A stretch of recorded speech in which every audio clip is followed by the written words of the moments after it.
Is environmental sciences a good career choice? What is the scope of environmental sciences?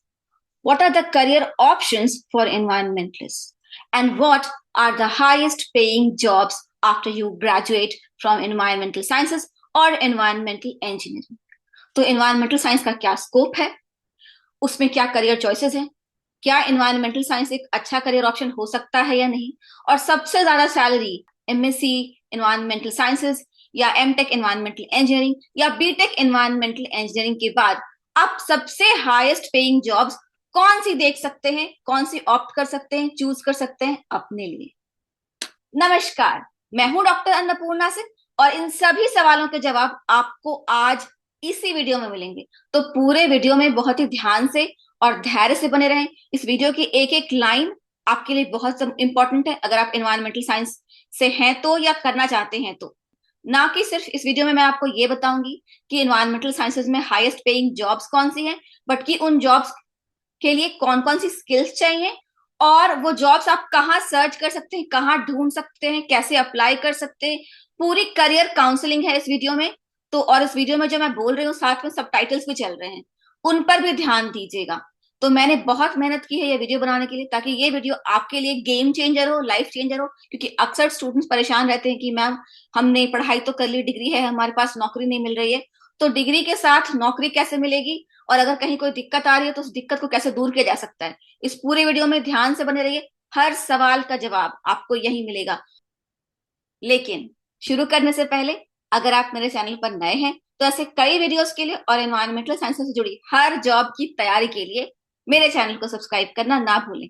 और अगर ये video आपको पसंद आता है तो गुरु दक्षिणा के तौर पे कम से कम 3 और दोस्तों या व्हाट्सएप ग्रुप्स में जरूर शेयर करें। Let's begin. मैं बात करूंगी एनवायरमेंटल साइंसेज में 10 हाईएस्ट पेइंग जॉब्स की। तो 10वें नंबर पर है एनजीओ या नॉन प्रॉफिट, दोनों एक ही बात है। एनजीओ मतलब नॉन गवर्नमेंट ऑर्गेनाइजेशन, स्वयंसेवी संस्था, और नॉन प्रॉफिट मतलब जो फायदे के लिए नहीं, समाज कल्याण के लिए बना है। तो आप सोच रहे हैं कि मैम एनजीओ तो कोई खास जॉब नहीं होती है, आप एनजीओ के बारे में क्यों बात कर रही हैं? जी नहीं, ये कंफ्यूजन है, एक मिसकंसेप्शन है कि एनजीओ की जॉब बहुत रेस्पेक्टेड नहीं होती है, एनजीओ के लोग तो गली गली घूमते हैं बस। बिल्कुल नहीं। एनजीओ नेशनल होती है, इंटरनेशनल होती है। इंटरनेशनल एनजीओ जैसे ग्रीन पीस है, इवन यूनाइटेड नेशन से जुड़ी कई सारी एनजीओ हैं, यूनिसेफ है। इन सब जगह इन्वायरमेंटलिस्ट की बहुत जरूरत होती है और वो बहुत हाई पेइंग जॉब्स होती हैं। इंटरनेशनल एनजीओ की बात मैं करी, जो कौन कौन से इंटरनेशनल एनजीओ हैं उन सभी की लिस्ट मैं इसी वीडियो के डिस्क्रिप्शन बॉक्स में दे रही हूँ, आप चेकआउट कर सकते हैं। और डिस्क्रिप्शन बॉक्स में और कुछ मुझे मिलता जाएगा तो मैं समय के साथ इस वीडियो के डिस्क्रिप्शन बॉक्स को अपडेट भी करते जाऊंगी, ताकि आपको लेटेस्ट जानकारी मिलती रहे। तो ये वीडियो आप बार बार देखें। और दूसरी रही नेशनल एनजीओ। नेशनल एनजीओ में भी इन्वायरमेंटलिस्ट की बहुत जरूरत होती है, क्योंकि जो लोग इन्वायरमेंटल साइंस नहीं भी जानते हैं, आज से 20 साल पहले इन्वायरमेंटलिस्ट की तादाद इतनी नहीं थी। तो एक नॉर्मल साइंस ग्रेजुएट या इवन आर्ट्स ग्रेजुएट स्किल्स सीख के और किताबें पढ़ के और इन एनजीओ में काम करते थे, इन एनजीओ में ट्रेन होते थे और फिर इन्वायरमेंट के फील्ड में काम करते थे। पर आज तो उनको पढ़े लिखे इन्वायरमेंटलिस्ट मिल रहे हैं जिनके पास मास्टर्स की डिग्री है, तो वो क्यों नहीं लेंगे। तो ऐसे सभी एनजीओ को बहुत जरूरत होती है और वो बहुत चाहते हैं कि कोई एमएससी इन्वायरमेंटल साइंसेज या एमटेक इन्वायरमेंटल इंजीनियरिंग हमारे यहाँ आए और उनको अच्छी सैलरी पर वो नियुक्त करते हैं। अगर आप सिर्फ बैचलर्स हैं इन्वायरमेंटल साइंसेज में तो क्लियरली आपकी सैलरी उतनी अच्छी नहीं होगी। तो starting salary could be 15,000, 15,000। But अगर आप मास्टर्स हैं और आपने थोड़ा एक्सपीरियंस भी है तो आपकी सैलरी कहीं ज्यादा हो सकती है। और आपकी सैलरी 15,000 रुपए जो स्टार्टिंग है, जो मिनिमल है, उससे लेके 3 लाख रुपए तक भी हो सकती है या उससे ज्यादा भी हो सकती है। केयर फाउंडेशन में कुछ जो डेटा मेरे पास है उसके अकॉर्डिंग, केयर एक एनजीओ है जो इंडिया में काम करती है और उसकी एक सैलरी रेंज है जो मैंने आप लोगों के लिए खास तौर से पता लगाई। तो सैलरी रेंज है 3,56,004 रुपए से लेके 45,05,021 रुपए तक। तो इतनी सैलरी रेंज है एक एनजीओ में। इसके अलावा प्लान इंडिया है, वहां की एक सैलरी रेंज है कि 8,39,000 से लेके 24 लाख और 81,000 तक उनकी सैलरी रेंज है। तो ये दो एनजीओ के मैंने रेंज बताए हैं, सारे एनजीओ के लिस्ट, उनका नाम सभी मैं नीचे दे दूंगी डिस्क्रिप्शन बॉक्स में, आप प्लीज चेकआउट करें। नंबर 9 पे है प्राइवेट कंपनीज। बहुत सारी प्राइवेट कंपनीज होती हैं, जैसे बेवरेज की फैक्ट्री मतलब कोल्ड ड्रिंक्स की फैक्ट्री, मिनरल वाटर की कंपनीज। ये इन सभी को एनवायरमेंटलिस्ट की जरूरत पड़ती है। इसके अलावा वेस्ट मैनेजमेंट कंपनीज होती हैं जिनका पूरा काम ही है कि सब जगह से वेस्ट कलेक्ट करके उसको छांटना, सेग्रीगेट करना अलग अलग कैटेगरीज में, और फिर उस वेस्ट को रिसाइकिल करना। पूरी पूरी कंपनीज होती हैं जो सिर्फ वेस्ट रिसाइकलिंग का ही काम करती है। इन सभी को एनवायरमेंटलिस्ट की जरूरत होती है। तो एक एक करके मैं बताती हूँ कि किस तरह की कंपनी में कौन से स्किल्स चाहिए। जैसे बेवरेज फैक्ट्री है, तो अगर आप बेवरेज फैक्ट्री में काम करते हैं, जैसे मैं करती थी इंडिया में, मैं नाम नहीं बताऊंगी यहाँ पर एक बेवरेज फैक्ट्री में मैंने इंटर्नशिप की थी। तो उनका एक एफ्लुएंट ट्रीटमेंट प्लांट होता है कि जब भी बेवरेजेस बनते हैं तो वहां पे एफ्लुएंट निकलता है। तो उस एफ्लुएंट ट्रीटमेंट प्लांट को मैनेज करने के लिए और क्वालिटी कंट्रोल को मॉनिटर करने के लिए उनके पास एक इंसान चाहिए जिसको कि एफ्लुएंट ट्रीटमेंट प्लांट कैसे काम करता है उसकी अच्छी नॉलेज हो, और साथ में लेबोरेटरी स्किल्स हो, डीओ मतलब dissolved oxygen, BOD biochemical oxygen demand, COD chemical oxygen demand, total calcium, total carbonates, total hardness, इन सभी पैरामीटर्स को वो लोग रेगुलरली टेस्ट करते हैं और ये पता लगाते हैं कि जो एफ्लुएंट है उनका वो सही से ट्रीट हो रहा है कि नहीं। तो लैब स्किल्स और एफ्लुएंट ट्रीटमेंट प्लांट के बारे में आपको अच्छी जानकारी होनी चाहिए अगर आप किसी बेवरेज फैक्ट्री में काम करना चाहते हैं। इसके अलावा मिनरल वाटर की फैक्ट्री होती है। तो मिनरल वाटर में यही होता है कि एक रॉ वाटर होता है, ग्राउंड वाटर जनरली लेते हैं वो, और उसको वो ट्रीट करते हैं और ट्रीट करके मिनरल वाटर बनाते हैं। तो उस जगह पे अगर आपको काम करना, और मैंने मिनरल वाटर कंपनी में भी इंटर्नशिप की है तो मुझे पता है, उस जगह पे अगर आपको काम करना है तो आपको ड्रिंकिंग वाटर ट्रीटमेंट के सभी तरीकों के बारे में पता होना चाहिए, क्योंकि मिनरल वाटर ड्रिंकिंग वाटर ही है। इसके अलावा लैब स्किल्स वहां भी चाहिए, वहां भी वो मिनरल वाटर का dissolve oxygen content, calcium content, total hardness content, alkalinity content, COD chemical oxygen demand content, ये सब कुछ वो रेगुलर बेसिस पे वो भी चेक करते हैं, और हर एक पानी के बैच को चेक करने के बाद ही वो मिनरल वाटर रिलीज करते हैं। तो इसलिए लैब स्किल्स यहाँ भी जरूरी होंगे। ठीक है, नंबर 8 पे है कंसल्टेंसीज। इसके बारे में अक्सर स्टूडेंट्स को पता नहीं होता है कि हम कंसल्टेंसी में क्या कर सकते हैं या एनवायरमेंट की कंसल्टेंसी क्या करती है। एनवायरमेंटल साइंसेस की कंसल्टेंट एजेंसीज बूमिंग इंडस्ट्री है इंडिया में आजकल, पूरे वर्ल्ड ओवर है और इंडिया में भी है। और कुछ कंसल्टेंसीज ऐसी हैं जो कि इंटरनेशनल कंसल्टेंसीज हैं, यूएस में है, और उनका इंडिया में भी ब्रांचेस है। तो ऐसी जगह अगर आप काम करते हो, तो जैसे कॉर्पोरेट जॉब्स में अगर आप इंडिया में गूगल में या इंटेल में काम करते हैं और फिर वो काम करने के बाद आपको दूसरे देश भेजा जाता है, तो ये स्कोप इंडिया में इन्वायरमेंटल साइंसेज में भी है। अगर आप किसी बड़ी कंसल्टेंसी में काम करते हैं तो उसका भी नाम मैं डिस्क्रिप्शन बॉक्स में दे दूंगी, और कुछ भी जो मैं कह रही हूँ अभी कुछ छूट जाए डिस्क्रिप्शन बॉक्स में कमेंट से मुझे बताइए, मैं ऐड कर दूंगी। इस वीडियो को मैं कॉन्स्टेंटली अपग्रेड करती रहूंगी ताकि आपको फायदा ही फायदा हो सके।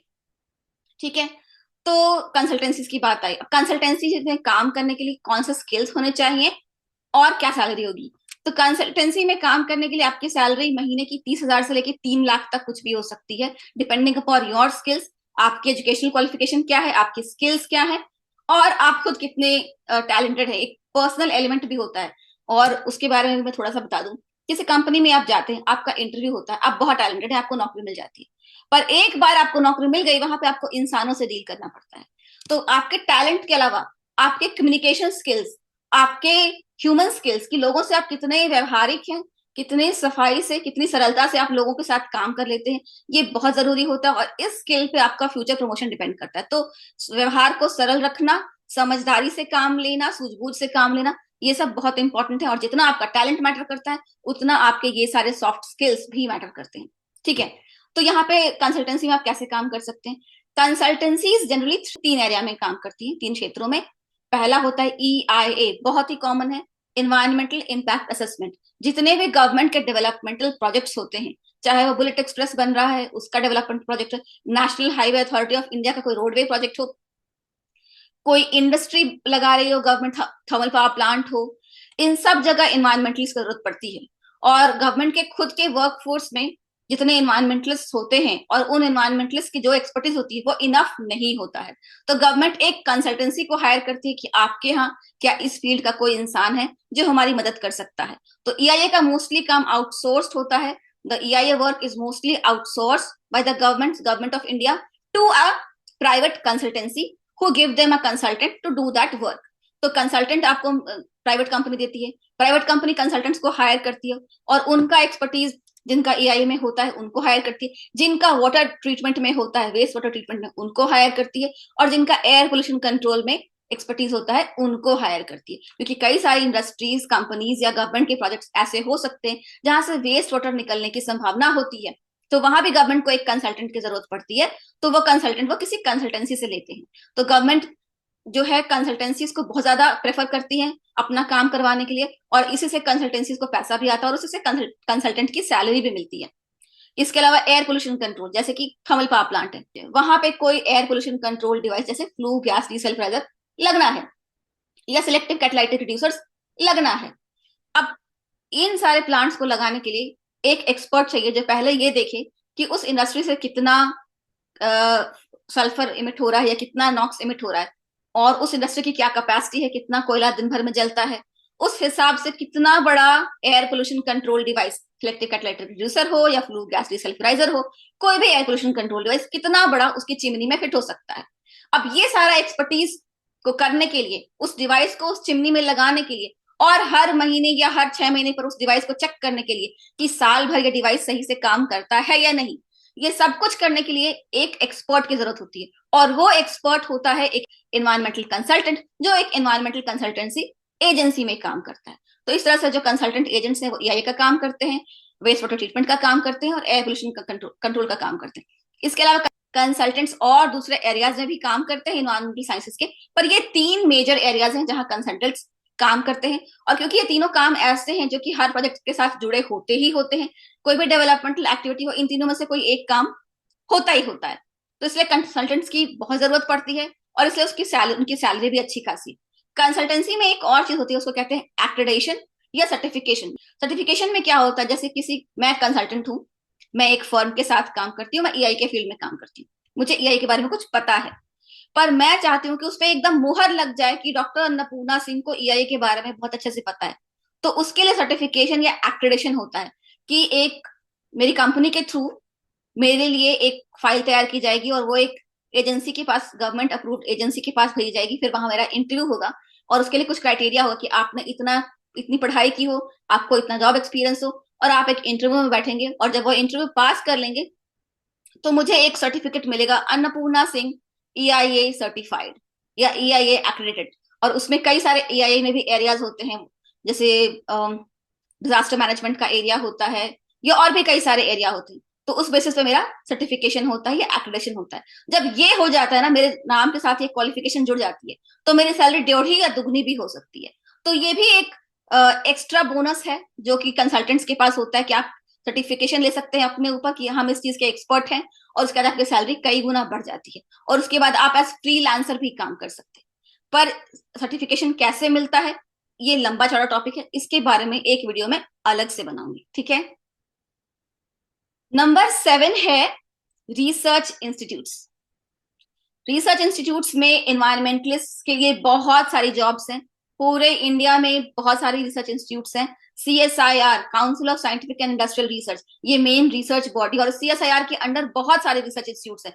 33 नेशनल लेबोरेटरीज, 39 आउटरीच सेंटर्स और 1 इनोवेशन सेंटर्स, ये इतना सीएसआईआर के अंतर्गत आता है। तो इतनी सारी जगह हैं जहां पे आप नौकरी कर सकते हैं। और उसमें नौकरी किस किस तरह की होती है, एक होता है प्रोजेक्ट असिस्टेंट, फिर होता है प्रोजेक्ट एसोसिएट या रिसर्च एसोसिएट, और फिर होता है scientist B, C, D, E, F।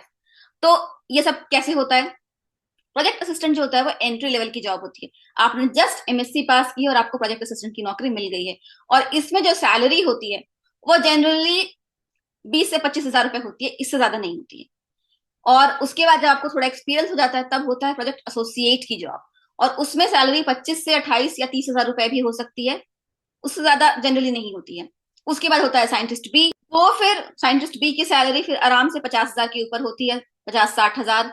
और उसके साथ बहुत सारे बेनिफिट्स आते हैं जो गवर्नमेंट की जॉब के साथ एसोसिएटेड होता है, जैसे पेंशन और लाइफ इंश्योरेंस वगैरह।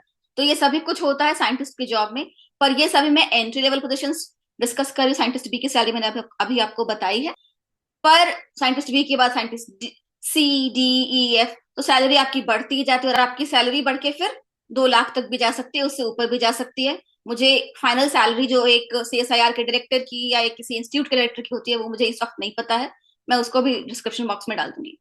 अगली नौकरी है कॉलेजेस में। कॉलेज में क्या होता है, कॉलेजेस में अगर आप मास्टर्स हैं एनवायरमेंटल साइंसेज में और आपने साथ में नेट क्वालिफाई किया हुआ है, यूजीसी नेट क्वालिफाई किया है, या सीएसआईआर नेट क्वालिफाई किया है, या आईसीएआर नेट क्वालिफाई किया है, कोई भी नेट क्वालिफाई किया है, तो आप कॉलेज में पढ़ाने के लिए एलिजिबल हो जाती है। इसके अलावा अगर कोई स्टेट कॉलेज है और आपने उस स्टेट का स्लेट क्वालिफाई किया, मतलब state level eligibility test, NET is national level eligibility test, SLET is state level eligibility test.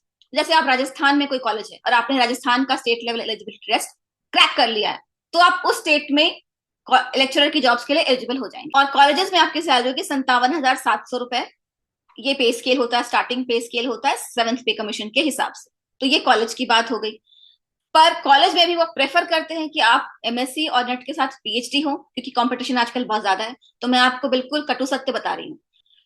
पर यूनिवर्सिटीज में जॉब निकलती है असिस्टेंट प्रोफेसर की, और असिस्टेंट प्रोफेसर को पढ़ाने के साथ साथ रिसर्च भी कराना होता है यूनिवर्सिटीज में। और इसलिए यूनिवर्सिटीज में उस जॉब को कहते हैं असिस्टेंट प्रोफेसर। लेक्चरर मतलब सिर्फ लेक्चर देना, असिस्टेंट प्रोफेसर मतलब लेक्चररशिप प्लस रिसर्च भी कराना। और यहाँ भी अगर किसी सेंट्रल यूनिवर्सिटी में जॉब आई है तो आपकी असिस्टेंट प्रोफेसर की सैलरी होगी 57,700 रुपीज कम से कम, और वो बढ़ के फिर आगे बहुत आगे तक जाती है।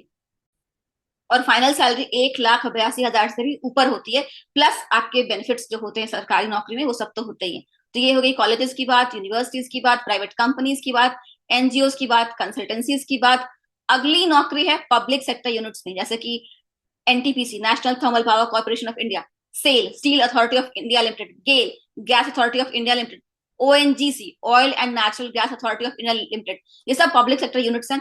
और इन जगहों पे भी पर्यावरण का काम होता है, क्योंकि सारे डेवलपमेंटल एक्टिविटीज हैं। थर्मल पावर प्लांट हो सकता है, स्टील का बनना हो सकता है, तेल का प्रोडक्शन हो सकता है, ये सब प्रोजेक्ट हैं, डेवलपमेंटल प्रोजेक्ट्स हैं।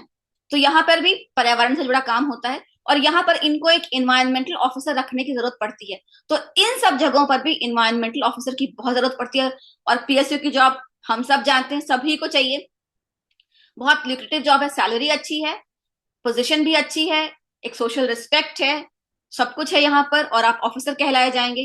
तो ये सब कुछ पीएसयू में जॉब्स होती हैं, हमेशा निकलती रहती है। ऑलमोस्ट एवरी ईयर किसी ना किसी पीएसयू में जॉब निकलती ही है। और जब भी कोई जॉब निकलती है मैं हमेशा अपने चैनल पर डालती हूँ। तो लेटेस्ट जॉब के जो एडवर्टाइजमेंट्स होते हैं वो भी मेरे चैनल पर आते हैं।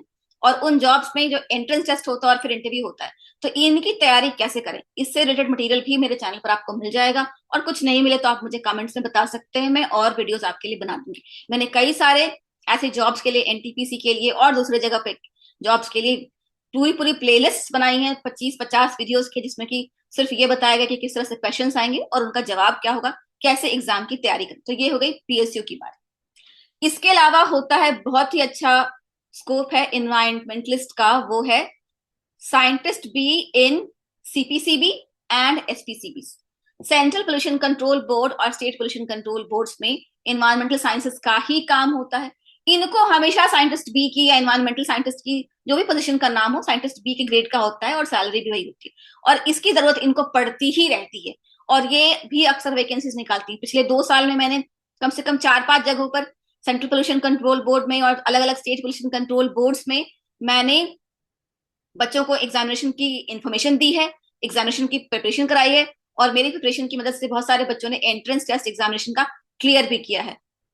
और एक खबर के मुताबिक तो सेंट्रल पोल्यूशन कंट्रोल बोर्ड और स्टेट पोल्यूशन कंट्रोल कमिटीज में 39%, मतलब 49% वैकेंसीज अभी भी भरी नहीं गई है। तो यहाँ जॉब्स का बहुत ज्यादा स्कोप है।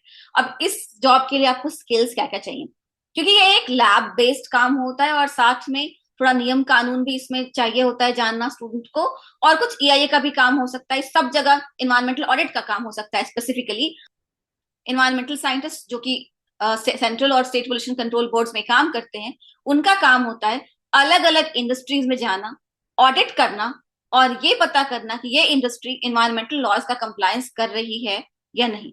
तो इसके लिए आपको इन्वायरमेंटल लॉ की अच्छी जानकारी होनी चाहिए, ये स्किल इंपॉर्टेंट है। इसके साथ साथ आपका केमिकल लेबोरेटरी स्किल्स अच्छे होने चाहिए, जैसे BOD, COD, coliform count, total hardness, total alkalinity, dissolved oxygen content. ये बहुत ही कॉमन पैरामीटर्स हैं जो हर लेबोरेटरी में टेस्ट होते हैं, और इनकी जो रिपोर्ट होती है वो चेक होती है ऑडिट के टाइम पे। तो आपको ये चीजों की सेंस होनी चाहिए। बेसिकली आपके लेबोरेटरी स्किल्स और आपके इन्वायरमेंटल लॉ, ये 2 चीजें बहुत ही अच्छे से क्लियर होनी चाहिए अगर आप इन्वायरमेंटल साइंटिस्ट बनना चाहते हैं। इसमें रिटन टेस्ट होता है और फिर इंटरव्यू होता है, और इन्वायरमेंटल साइंस के फील्ड में एक गजेटेड पोस्ट है। सबसे अच्छी रेप्यूटेड जॉब जो है आफ्टर यूनिवर्सिटी प्रोफेसर, वो यही है। और यहाँ पर सैलरी अगेन, क्योंकि ये सेंट्रल गवर्नमेंट की जॉब होती है, तो सैलरी आपको 7th पे कमीशन में जो सेंट्रल गवर्नमेंट की सैलरी होती है उसी हिसाब से यहाँ पर आपको सैलरी मिलेगी। सैलरी बहुत डिसेंट है। नंबर 2 पे है entrepreneur. Yes, environmentalist can be entrepreneurs and they can earn really well. अगर आपको अपना बिजनेस करने में इंटरेस्ट है तो मैं सजेस्ट करूंगी कि पहले आप किसी गवर्नमेंट, नॉन प्रॉफिट या किसी कंपनी में काम करके कुछ एक्सपीरियंस ले लें। अगर आपके पास पहले से डिग्री है तो भी मैं सजेस्ट करूंगी कि आपके पास 2 से 5 साल का एक्सपीरियंस हो, और फिर आप ये डिसाइड कीजिए कि आपका इंटरेस्ट कहाँ पे है, आपके रिसोर्सेस कहाँ पे हैं, और आप क्या काम सबसे अच्छी तरह से कर सकते हैं। और उसके बाद आप सोचिए कि या तो आप वेस्ट मैनेजमेंट की कंपनी शुरू कर सकते हैं, खुद का नॉन प्रॉफिट या एनजीओ शुरू कर सकते हैं, या खुद की कंसल्टेंसी शुरू कर सकते हैं। तो आप अपना बिजनेस शुरू कर सकते हैं depending upon your interest, expertise and your resources. और इसमें स्काई इज द लिमिट। आप जितना अच्छा करेंगे उतना ज्यादा पैसा आप कमाएंगे। तो इसमें तो कोई सैलरी रेंज में दे ही नहीं सकती, क्योंकि वो खुद आपकी मेहनत पे और आपकी काबिलियत पे निर्भर करेगा। और आखिरी, नंबर 1 जो जॉब है एज एनवायरमेंटलिस्ट आप जो कर सकते हैं, that is to be an environmental activist और इन्फ्लुएंसर। आजकल सोशल मीडिया का जमाना है। Today is the age of data. जिसके पास डेटा है, जिसके पास सोशल इन्फ्लुएंस है, आज के डेट में that person is the king और द क्वीन। तो आप इन्वायरमेंटल इन्फ्लुएंसर हो सकते हैं। देश में अलग अलग जगहों पर इन्वायरमेंटल प्रोटेस्ट होते हैं, आप उनकी आवाज बन सकते हैं। या कहीं कुछ लगता है आपको गलत हो रहा है, जैसे आजकल एक नया ट्रेंड है कि खाने में जेनोबायोटिक कंपाउंड्स बहुत होते हैं रेडीमेड फूड में, और उनके बारे में हमें कुछ पता नहीं होता है, पर इन्फ्लुएंसर्स होते हैं जो हमें उसके बारे में बताते हैं कि आप ये जो रेडीमेड सॉस का बॉटल लाए हैं, या जो कोल्ड ड्रिंक का बॉटल लाए हैं, या जो चिप्स लाए हैं, कुछ भी, उनमें कितना जेनोबायोटिक कंपाउंड है। तो ये सारे काम करने के लिए भी आपको अगर एनवायरमेंटल साइंस में नॉलेज है, एक्सपीरियंस है, तो ये काम अच्छी तरह से कर सकते हैं। इसके अलावा गवर्नमेंट की कोई पॉलिसी है सोसाइटी के लिए अच्छी नहीं है, लोगों का प्रोटेस्ट हो रहा है वहां पर और उनकी आवाज कोई सुन नहीं रहा है, तो आप उनकी आवाज को सरकार तक ले जाने का काम कर सकते हैं। तो ये इन्वायरमेंटल इन्फ्लुएंसर का काम हो सकता है। इसके अलावा लोगों में जागृति लाना कि कौन से प्रोडक्ट्स, एक्टिविटीज और लाइफस्टाइल इको फ्रेंडली है और सस्टेनेबल है, और कैसे जिंदगी को जिया जाए कि आप एक इको फ्रेंडली सस्टेनेबल लाइफस्टाइल जी सकें। ये सभी कुछ इन्वायरमेंटलिस्ट का काम होता है। तो आप एक इन्वायरमेंटल इन्फ्लुएंसर भी हो सकते हैं। तो ये थी 10 highest paying jobs for environmentalist. इसके अलावा कुछ और आपको लगता है मैं ऐड कर सकती हूँ, या कुछ त्रुटि रह गई है, या कुछ और आप जानना चाहते हैं, मुझे कमेंट्स में जरूर बताएं। और अगर ये वीडियो आपको पसंद आए तो कम से कम 3 और दोस्तों और व्हाट्सएप ग्रुप्स में शेयर करें। अभी तक मेरे चैनल को सब्सक्राइब नहीं किया है तो सब्सक्राइब जरूर करें। आपके लिए बहुत ही उपयोगी है ये चैनल। यहाँ पर यूजीसी नेट की तैयारी के लिए, इन्वायरमेंटल साइंस के जनरल लेक्चर्स, शॉर्ट वीडियोस और एनवायरमेंटल साइंस से जुड़े हर कॉम्पिटेटिव एग्जाम की तैयारी के लिए वीडियोस आपको मिल जाएंगे। Do check out my channel, have fun with it. Thank you, bye bye.